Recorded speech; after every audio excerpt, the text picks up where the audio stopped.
依家運動橡筋帶嘅款式係非常之多㗎，大家喺選擇嘅時候咧，有冇唔知道究竟邊一種先至真正啱你自己嘅需要同埋運動嘅目標呢？嗱，今日咧我就會同大家去到講解咧每一款嘅作用，等大家咧喺選擇嘅時候咧唔會再揀錯啦。大家好，我係 Terence， 我會同大家經常去到分享一啲運動嘅知識、運動嘅動作講解，同埋一啲我嘅生活分享㗎喎。如果大家對以上內容有興趣嘅，記住訂閱我，同埋撳埋隔離個鐘仔，撳埋全部。當我一有新片嘅時候，你就會即刻收到通知㗎啦。運動橡筋咧，以前係用喺復健嘅用途裏邊比較多㗎。不過慢慢發展咧，到而家咧，大家都變得好普及，喺我哋咧運動嘅訓練裏邊咧，都會擺埋落去㗎啦。嗱，其實咧我哋嘅種類咧有好多種嘅。咁以前咧最常見咧就會係呢一種嘅，係一條咧好似布咁樣嘅。係呢隻樣啦，嗱呢一隻嘅運動橡筋啦，我哋通常用起嘅時候咧，我哋都需要喺手度咧咁樣翹一翹先㗎啦。嗱，咁我哋咧要包實喺我哋個手背嘅位置嘅，咁兩邊都係。咁有一啲嘅動作我哋可以去到訓練嘅用佢，咁例如做胸推舉啊、肩推舉啊，或者一啲嘅二頭肌彎舉啊，總之咧係我哋一啲嘅肌肉嘅訓練，其實大部分動作咧佢都可以做得到嘅。不過咧喺做呢一啲嘅動作嘅時候咧，其實因為由於佢係需要翹喺我哋隻手度啊，咁而亦都有可能你係咧要卡住虎口位呢個位置，或者有啲人咧會係喜歡呢條繩尾咧叫做會係咧喺手指尾呢邊出嘅。咁無論喺邊邊出都好啦。你呢條橡筋，如果你嘅訓練咧，其實唔係話真係個重量個橡筋嘅拉力係非常之大，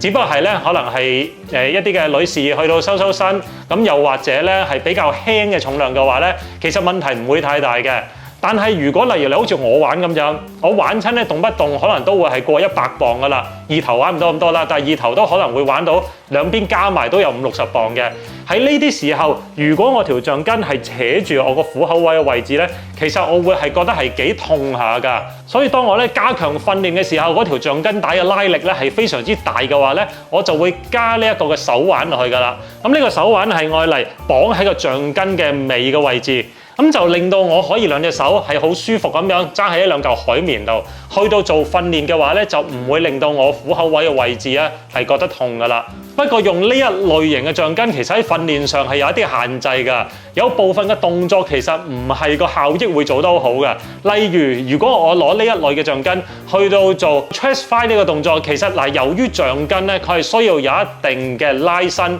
佢先至會提供到阻力俾我哋啊嘛。但係如果我哋做 chest fly 嘅時候，我哋條橡筋係固定喺我哋嘅身度嘅話咧，你會發覺咗我哋兩個手喺側邊夾下夾下，其實係提供唔到一個阻力㗎，因為佢個拉長橡筋嘅程度咧，其實係非常之少㗎咋。呢個時候我哋就可以用運動橡筋管啦。嗱，我而家手上面呢條運動橡筋管咧係60磅嚟嘅，佢個拉力係橙色呢條。咁咧我買翻嚟嘅時候咧，我係成個套裝買翻嚟嘅，佢係有埋好多配件㗎。嗱，咁首先包括就係有埋呢個手柄啦，個手柄唔使額外買啊，佢係一套嚟埋㗎啦。咁另外條橡筋佢係本身已經係管住咗喺呢一個嘅扣度㗎啦，呢個扣一扣落去就得㗎啦，就唔同橡筋帶呢類型橡筋帶咧，係你自己要綁個裂綁落去嘅。其實綁個裂綁完落去之後，你要解翻開佢，一嚟咧都幾麻煩下，二嚟其實成條橡筋咧已經會係扭埋一住咁樣噶啦。咁你之後再用嘅話，其實會有啲麻煩嘅。最重要嘅重點就係呢一個啦。呢一個其實係愛嚟俾你攝喺個門個位置㗎。攝喺門個位置就係可以解決到我剛才所講。如果我哋做 chest fly 嘅時候，我哋係可以夾喺個門，提供到我哋練胸嘅時候個橡筋帶嘅拉力，咁我哋先至真正可以訓練到我哋個肌肉㗎。當然 chest fly 係一個例子啦，咁其他動作其實佢夾喺個門度做咧，都係變得係非常之方便同埋有效嘅。嗱，到呢一種嘅橡筋帶啦，嗱呢種橡筋帶咧就係比較近年嘅時候咧會係常見一啲啦。嗱，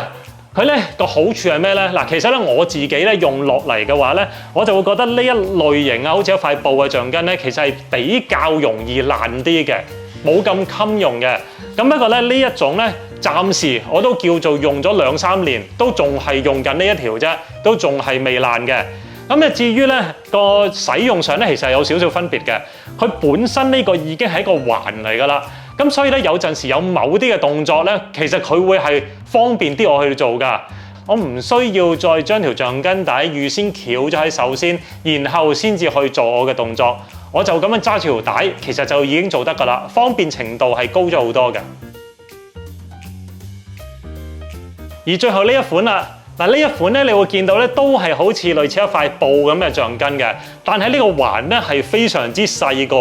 佢嘅作用咧通常都會係喺腳度咧會用得着嘅，俾我哋練臀部。例如一啲髖外展嘅動作啦，又或者我哋可以係用佢做髖屈嘅訓練，都一樣可以嘅。同埋咧，可以攞佢去到做一個嘅訓練嘅輔助。例如我哋做 squat 嘅時候，我哋希望兩隻腳嘅膝頭會係指向我哋腳尖位置㗎嘛。但係喺訓練嘅時候，其實好多時候，如果我哋個臀部係唔夠力嘅話，有機會雙腳嘅膝頭會係屈埋咗。我哋用呢一條嘅橡筋帶去到預先啟動，叫我哋嘅臀部要係用力去到對抗呢條橡筋。到呢度咧，我相信大家已經了解咗每條橡筋嘅特性，知道自己喺訓練嘅時候，因應唔同嘅動作去到選擇唔同嘅橡筋去到做訓練㗎啦。嗱，咁不過咧，仲有我哋要係咧去到揀唔同嘅重量，揀一個適當嘅重量去到俾自己訓練嘅。嗱，咁呢個時候咧就要睇你嘅訓練目標係啲乜嘢啦。如果你嘅訓練目標我係想練大隻嘅、好力啲嘅，咁咧你就要揀一條橡筋嘅拉力係你能夠做到8至12下。嗱，不過記住啊，你揀8至12下，其實你係身體係好多個唔同嘅部位㗎嘛。所以到呢個時候，你有可能要買幾種拉力嘅橡筋，先至會係適合晒你全身唔同位置嘅肌肉嘅訓練嘅。例如腳嘅話，我哋可以練得大力好多㗎嘛。咁手、膊頭相對呢啲位置又細力好多㗎嘛。咁所以咧就會有唔同嘅選擇啦。所以通常咧都係起碼都有2、3條喺屋企咧去到做準備嘅。如果你係想訓練肌肉嘅耐力，又或者係例如有啲女士想收一收線條嘅話咧，我哋就會揀一條橡筋嘅拉力，你大約嗰個動作係可以做到15至到20下嘅。嗱，咁啊喺揀嘅時候咧，其實喺包裝紙上面佢都有寫嗰條橡筋係能夠提供到幾多嘅拉力俾你嘅。嗱，咁不過咧上面佢都有講清楚，拉長100%、拉長200%應該會係提供到幾多拉力俾你嘅。不過喺呢個時候咧，有啲嘢咧大家要注意嘅。嗱，喺呢個時候完全冇拉長嘅話咧，就係0啦。當我拉長1倍100%，